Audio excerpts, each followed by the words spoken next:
Okay, so let's talk about the signs that you may be in perimenopause. One of the most important signs are changes in your period.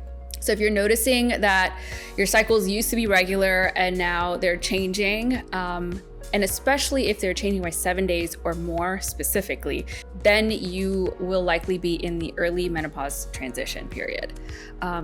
Another big one that people notice is fatigue. So your energy levels will decrease. I experienced this myself. Starting about 2-3 years ago, I was feeling very, very tired. You could be sleeping 7, 8, 9 hours a night, and you wake up and you still feel very, very exhausted and drained. And you may think that it is because your work is too demanding, or you're doing too much at work, and then you have to go home and take care of the kids, and by the time you get to sleep, you're just exhausted and you just can never get that good restful sleep, and so you're just chronically tired. It could be your hormones and not your work life or your home life. The other one that is pretty common is brain fog, and this one I have definitely experienced myself. But brain fog can show up like you're trying to think of the word and you can't quite get that word. You forgot where you parked. You forgot what you were going to do when you come into a room. You walk into a room or you open the fridge and you're like, what was I going to get here? That happens to me a lot, but those are signs that you might be in perimenopause. Another one is that you're gaining weight, even though your diet and exercise habits have not changed.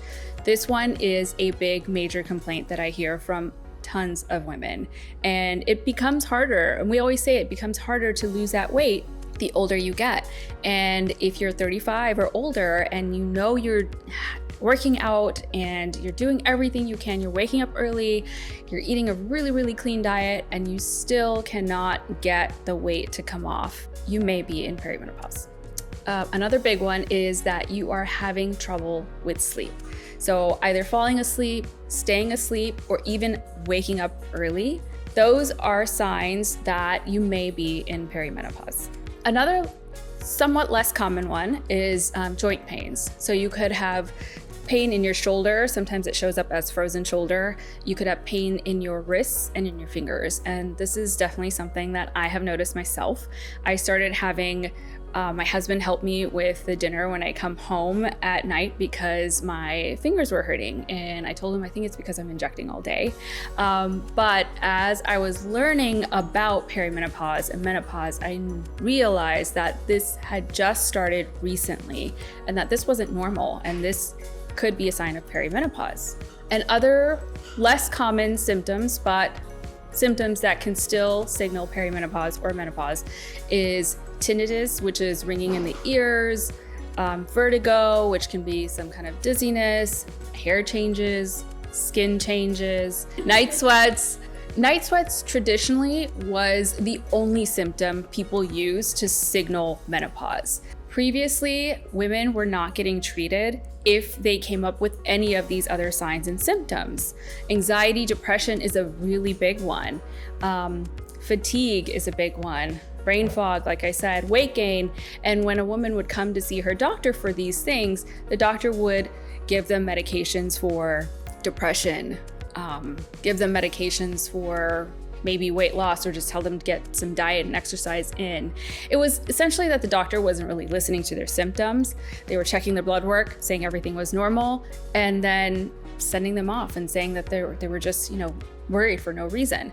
The only symptom that they used to take seriously for menopause was hot flashes. But menopause is so much more than just hot flashes. And in fact, by the time you get those hot flashes, sometimes it's a little too late to start hormone therapy to get the most out of it. You want to get the mortality benefit out of hormone therapy, and you need to start that within the 7 to 10 year time frame prior to menopause to get the best benefits. So if you're experiencing any of these symptoms, or you're wondering if you're in perimenopause, if you're 35 or older, what I would do is book a consultation with a doctor that is well versed in perimenopause and menopause. So a doctor that will listen to your symptoms, because the diagnosis is not based off of blood work alone. It is a combination of blood work and your symptoms. And even if your blood work comes out normal, you want that doctor to listen to you and your symptoms.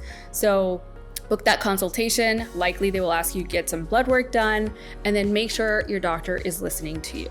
After that, the treatment is going to involve a real holistic approach. So that involves improving your diet, improving your exercise, your sleep, your stress, your supplements, and that is determined also based off of your lab work. For example, if your vitamin D level is low or your vitamin B level is low, you may need certain supplements to improve that. Ferritin, iron levels, zinc, magnesium, things like that. And then you may or may not need hormone replacement therapy. And that's based off of how much you're producing naturally.